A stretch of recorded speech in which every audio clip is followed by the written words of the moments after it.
This is the second part of my discussion with Cameron Scott about how to manage your ads during Q4 and leading up to Christmas. So if you missed the first part to this discussion, make sure to actually check that out. It will be linked in the description, as well as Cameron's YouTube channel. And anyone who's running ads on Amazon Merch can definitely benefit from his content because he's got a lot of expertise in this field and he's created some top selling Amazon Merch products. What campaign types seem to work best for you? Because there's all the lottery campaigns, doing single ASIN. Sure. What's like best for Q4 from your experience? I mean, I think they all can perform well. My lottery campaigns performed well last year. I looked at some of my different stats ahead of time to just see like what was working in Q4 of last year, and pretty much everything was performing. I had so lottery campaigns just worked across the board. They had pretty significant order volume. They helped drive those long tail search terms and get those cheap clicks. So those are still effective, still run those. And if you're just getting started with ads, that's probably where I would start. Speaking of cheap clicks, do you turn those up as well, the lotteries? Because, they do tend to have very low bids. Do you like double them for December? No, I wouldn't say I necessarily double. I treat them very similar. I manage that performance similarly to what I do with the rest of the year. See how it's working, modify the placements and the bids on those. If it's, usually I look at a 7-day date range with those. I might look at a shorter date range. And that's something else I want to point out too, is the date ranges that you use when you're looking at data. If you don't have much order volume most of the year, you want to look at 30 days. If you have enough order volume, 7 days is probably ideal. During Q4, I'm looking at the last 2 days. I'm even looking at just today's data. I'm kind of using all three of them to make decisions on what should my bids be, what's the CPC been, what were the conversion rates for it, and then looking at my actual sales data too, because of the delay in data, that those orders take. Amazon says 12 hours, but it's really like 1 to 2 days. At least. It's at least 24. Yeah, so it's a challenge for sure. You almost have to guess is okay, is this ad spend correlating to increased sales? Is there actual correlation there? Because you can't even necessarily you might have something that looks like it's performing really badly. It's it's got 2 orders and $100 in spend. But if you're looking at your paid your organic and it's got, it's performing really well, then you can certainly keep the gas on those ads. But back to your question about the campaign. So it's every type. Lottery campaigns, definitely keep those going. If you're just getting started, probably the best way to start is lottery campaigns. There's all sorts of ways you can do this. If you're wondering how to set up your first lottery campaign, just do it. Just pick one and do it. Put all your stuff in one ad group and do it. And you can worry later about testing different segments by niche, by product, whatever. The most I would do is one for hoodies, one for standard tees, and mostly that's just due to the price difference. You can support higher CPCs on hoodies than you can on standard tees. So if you have all your hoodies with your standard tees, you're losing out on a lot of traffic from those by just requiring lower bids just on average. So just get started with that. Otherwise, the other ones I saw work really well for auto campaigns. One of my biggest order drivers last year was a loose match automatic targeting group. The next biggest one was a substitute, ones that you maybe wouldn't typically think perform well. Those were by far, we're talking hundreds of orders on just this one targeting group for a single product. And those, again, wouldn't be ones you typically would think or perform well. And sometimes they don't throughout the year, but in Q4 where there's a lot of different search terms going on. This might be new to some people, right? That you separate the different targeting groups out. You'll have one for close, one for loose, one for substitutes. Do you do that for your best sellers, or do you do that for everything? Because it sounds very just best sellers.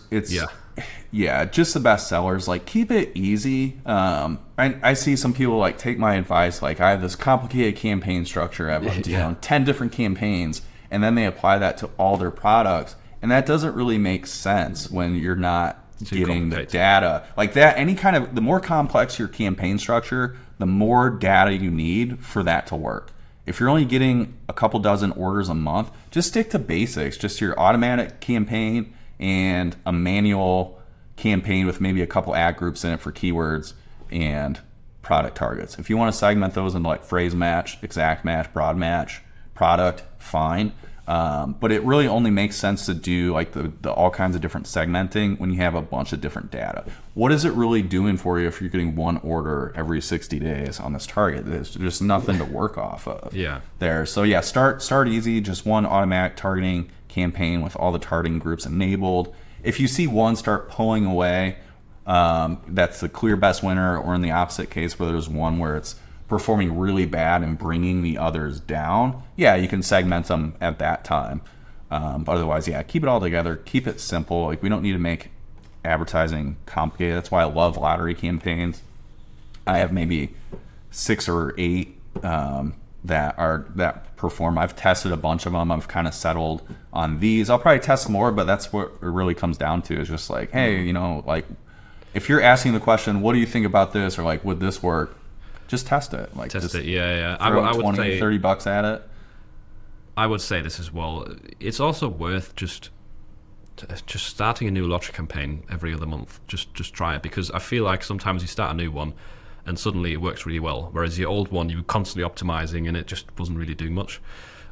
So just start a new lottery campaign every now and then, and even the stuff that's like not performing as well as you would like it to now, keep it running, because you're getting the data now to optimize, and then in Q4 is where it will shine if you've got all that data, if you've optimized it a lot, rather than turning off all of the ads and like abandoning them because they're not at your perfect ad cost yet.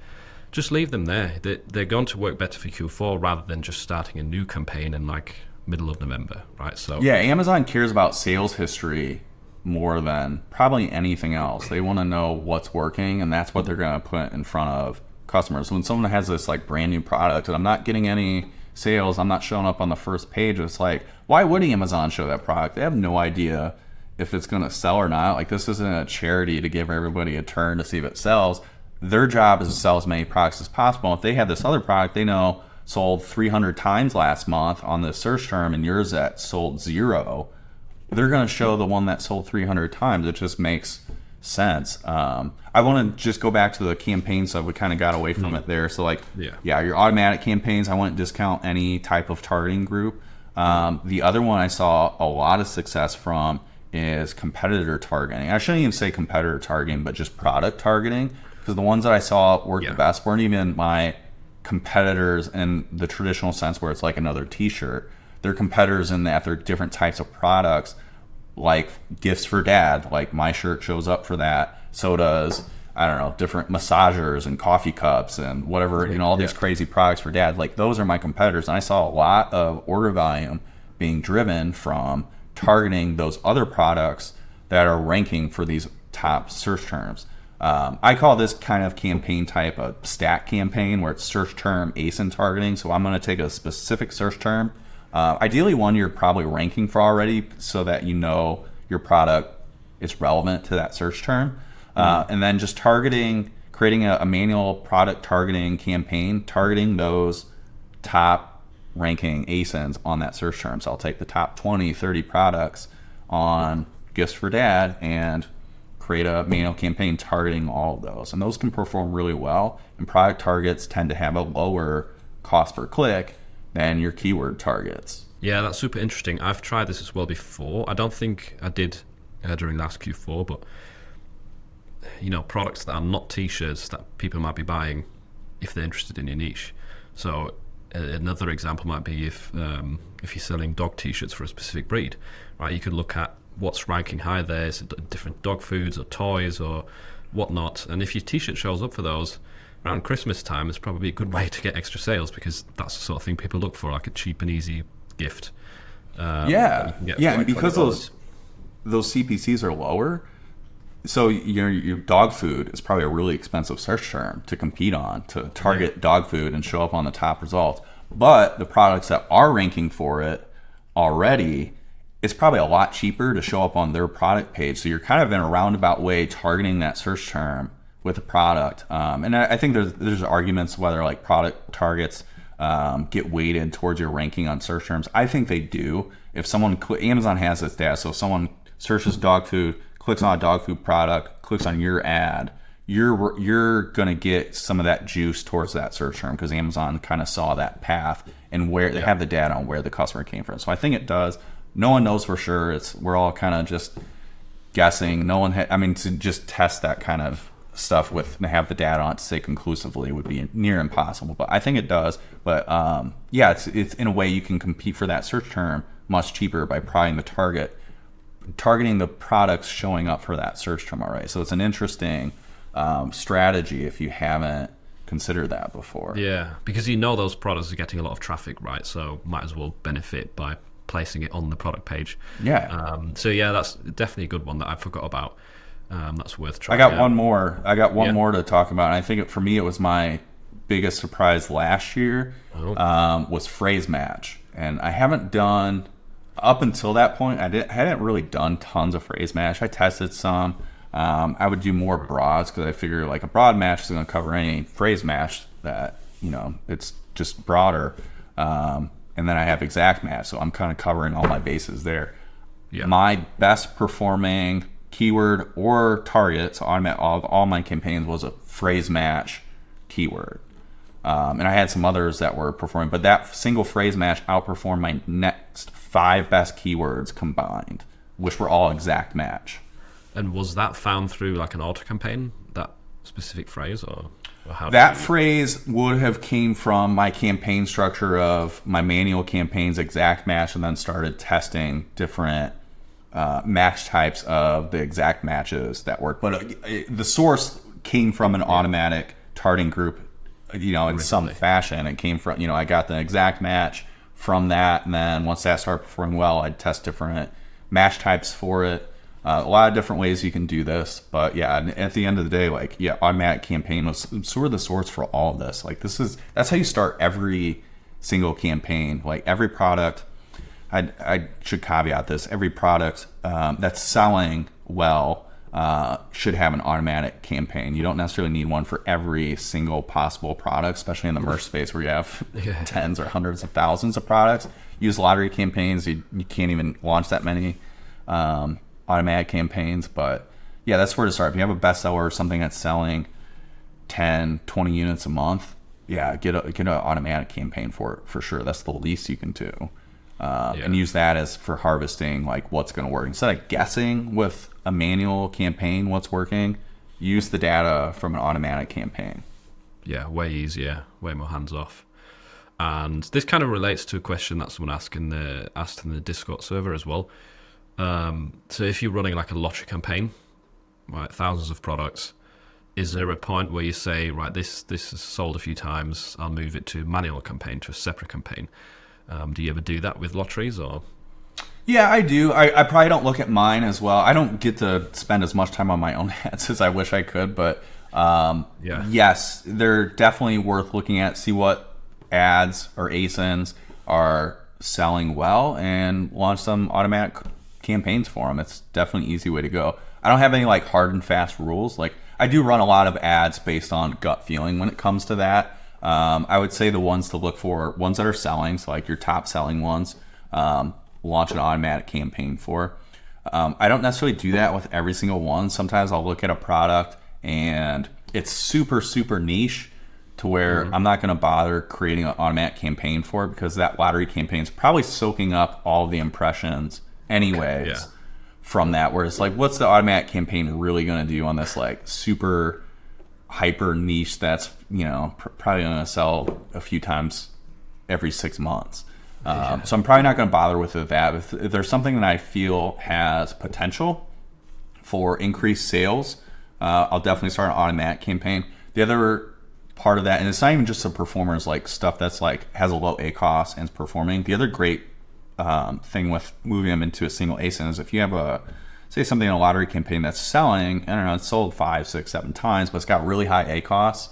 You can also put that into an automatic campaign to have more control over that. So more control over the bids, with negating search terms. So maybe it's just like 1 or 2 search terms it keeps getting clicks on but doesn't perform on, that's dragging everything down. You can control that. And just with budgets, just overall more control with that. So even if it's not performing, I'll do that. Yeah, it's like, I can imagine if you have a product that has like 5 or 10 orders, but it's got a 60 ACOS, you might assume that's a waste of time. I'll just turn that off. But maybe turn it off in the lottery and then move it to a separate vault. Yeah, exactly. I would turn it off. And I don't necessarily like turn off, like if something is performing in the lottery campaign, I'm not going to turn it off. And this is just my general philosophy of like, if something's working, don't mess with it. Like, don't negate stuff. Like if you create a keyword from your automatic campaign, don't negate it there until you know for sure it's working. Just overall, like, don't mess with what's working.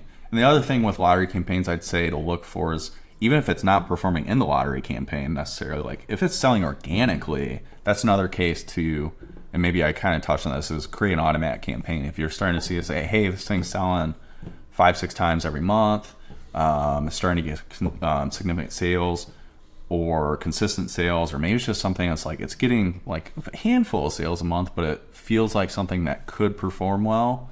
Or has potential to compete on really competitive terms. I like those. I like stuff that can end up competing for super high volume terms to really turn into best sellers. I'll start an automatic campaign there as well. If it's another niche that's very competitive, then it's not really hitting there. So looking for potential as well. What about you? Do you got any like, this is when I'm moving this lottery ad? Yeah, it's a good question. I don't look at my lotteries too much either. It tends to be more like what I do with them is if one product is wasting a lot of clicks and spend and not really getting sales, then I'll turn it off. But I can't remember ever moving like from a lottery to an auto campaign. It's more like what I do is if I've got best sellers, I'll create an auto campaign, or if I'm launching a new product which I have some like belief in, whether it's for a holiday or a specific niche that I think works well, then I will create like a single ASIN. But yeah, I've never really moved from a lottery to an auto campaign, but it is interesting, right? It does make sense. If it's worth looking at. Part of that for maybe me and maybe for you is just we're doing other stuff and not paying as much attention to our ads as maybe we could. There's always more you can do. There's more you can optimize. There's more campaigns you can create. And should I be doing more? It's like, yeah, I like to have like optimal performance. Probably. It's just not something I can put as much time as I would like to. If you have the time, lottery campaign, and you're just getting started with ads and you only have lottery campaigns, they're absolutely worth looking at to see what is performing. And you could even create new lottery campaigns from the stuff that's not performing in that one lottery campaign. So it's like, hey, all these ads haven't gotten impressions. Pause them in that one and stick them in a new lottery campaign and see if those get impressions then. So there's a lot of different strategies you can do with it, but definitely like getting rid of the ads that aren't performing. So getting clicks and no sales. I use Merchjar to do that as well. It's super easy to do in there just through our ad manager and have a save filter for 0 orders and more than 15 or 20 clicks, and just going to pause all these and taking a look at those once a week or so. I wanted to say that as well, like with doing the YouTube channel and obviously the other printer demand tasks on the side. It's like, I also find ads quite boring. So I'm using Merchjar now. Just you let that run in the background. I'll check every other week, like what my average ACOS has been. And if that's sort of on target, I'm happy, right? I know that Merchjar's adjusting the bids. And if I do want to, turn off some of those poor performing things, you can also do that through Merchjar quite easily. So yeah, I think it's ideal for anyone who doesn't have as much time at hand. If you're not getting as much sales volume or you're new to merch, like it does make sense to learn these things and do them manually first.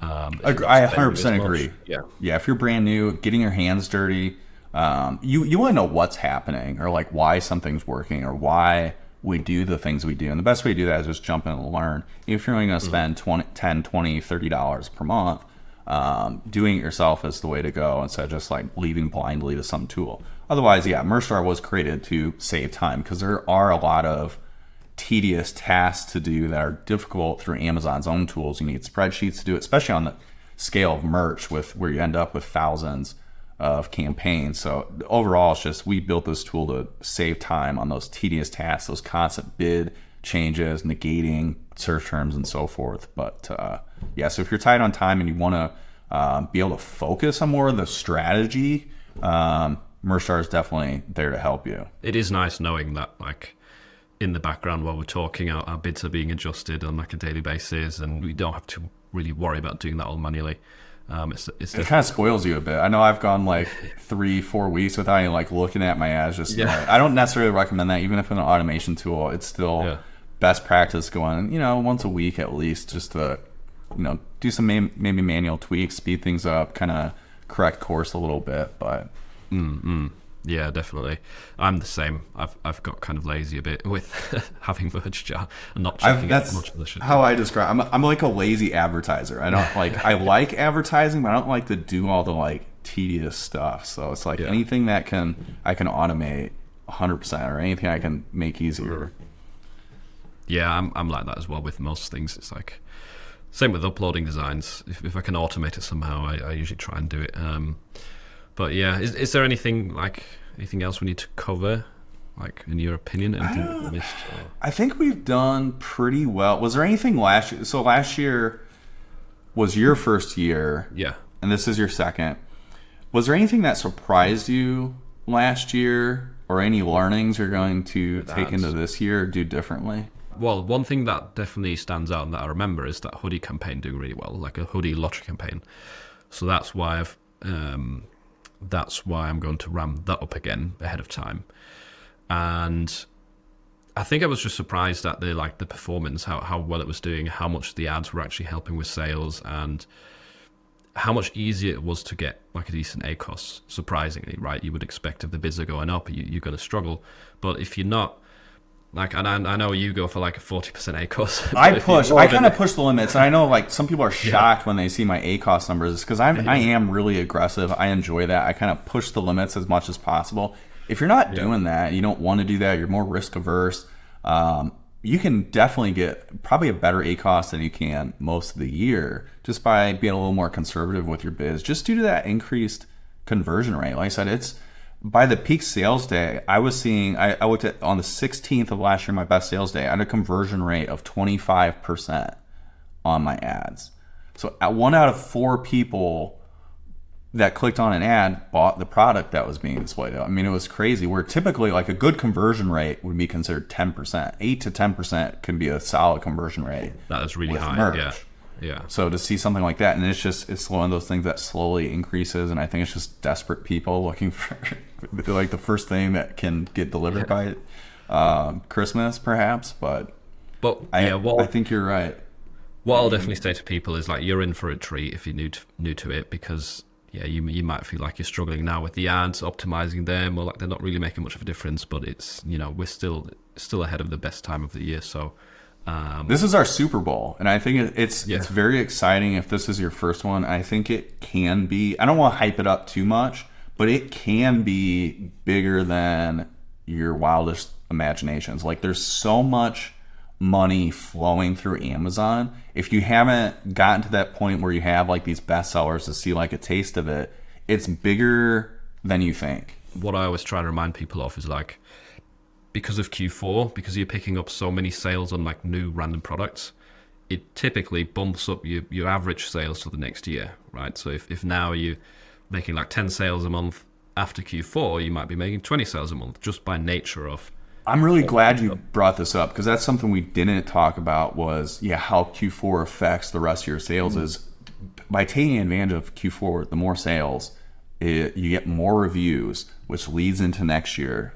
You get increased ranking on the search terms that did perform well for your product. So it does have this carryover effect into the next year, as you don't want to miss out on the Q4 sales. Like, be able to pick up, maybe for your smaller sellers, like a dozen new reviews has a huge impact, or possibly hundreds of reviews for something that does take off. I mean, that has a significant effect on your conversion rates going into the future.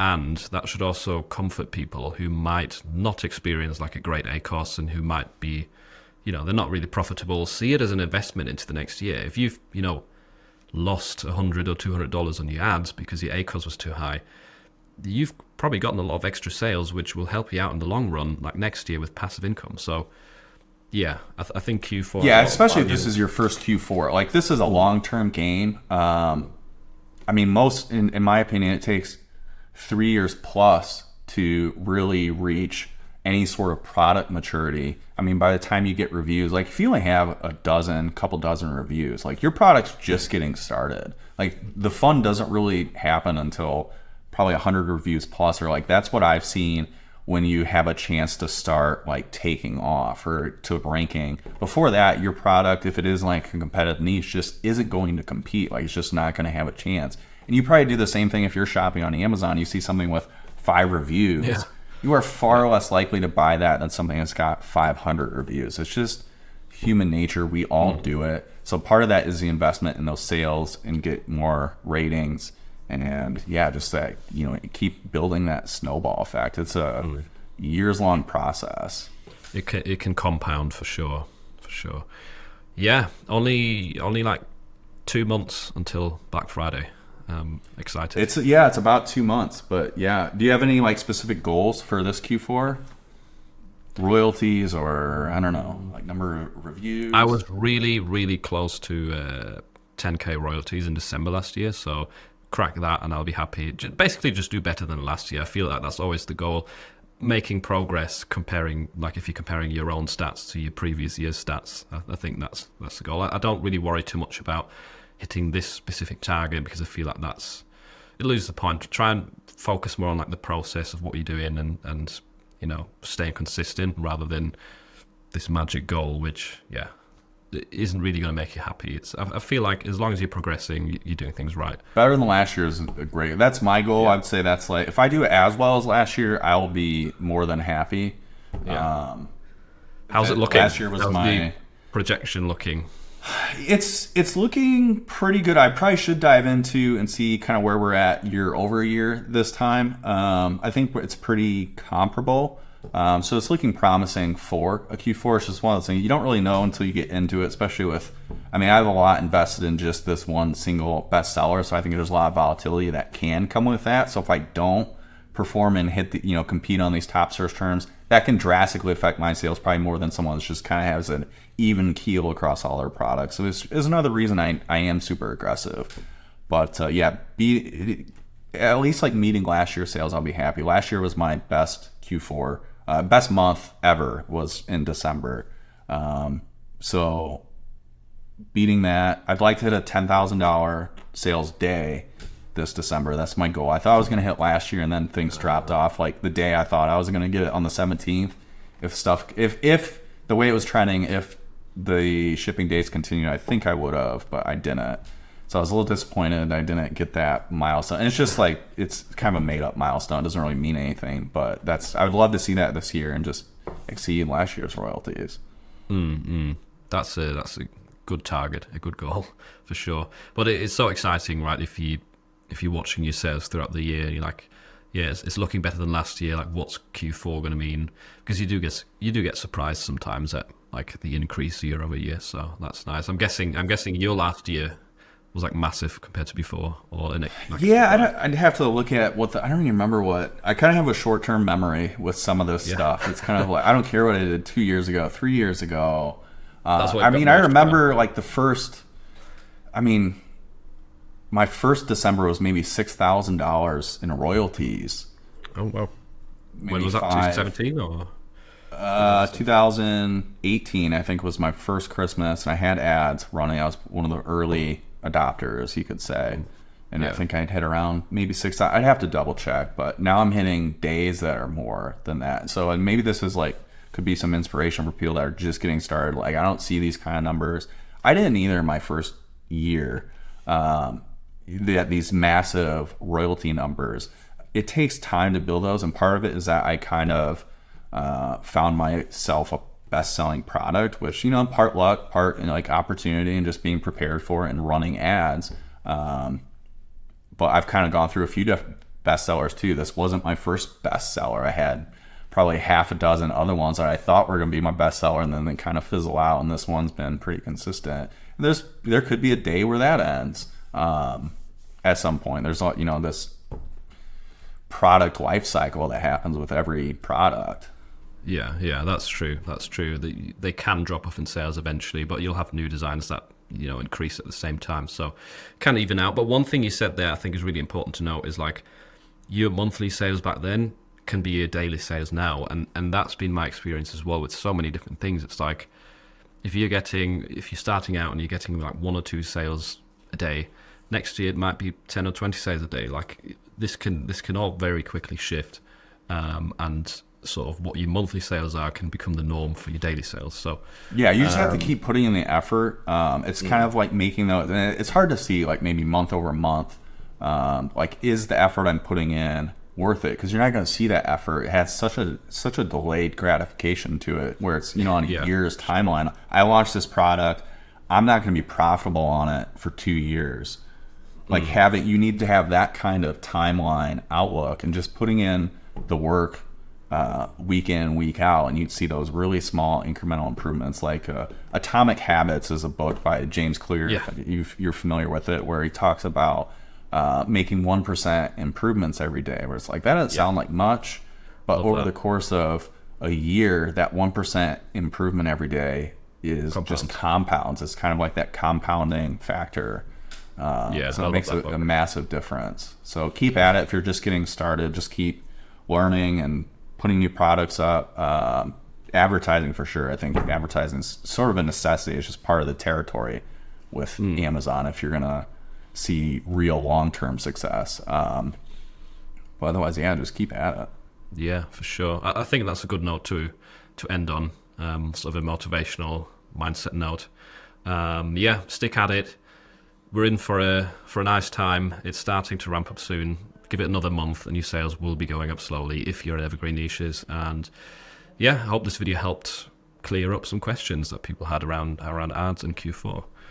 This was a lot of fun. We should do this again. Maybe we'll do another video or something. Different topic. Q4. Yeah. Or do update. I don't know. We got a lot of ideas. If you have any ideas for videos you'd like to see from the two of us, put it in the comments. We definitely love the feedback. And if you have any questions, maybe we do another Q&A. Well, we're open to ideas. But it's been fun. Thanks for taking the time to just kind of chat about Q4. I'm looking forward to it. It's the data recording. We're only a couple days from the start of Q4, so we're getting ready to kick off. So I can't wait.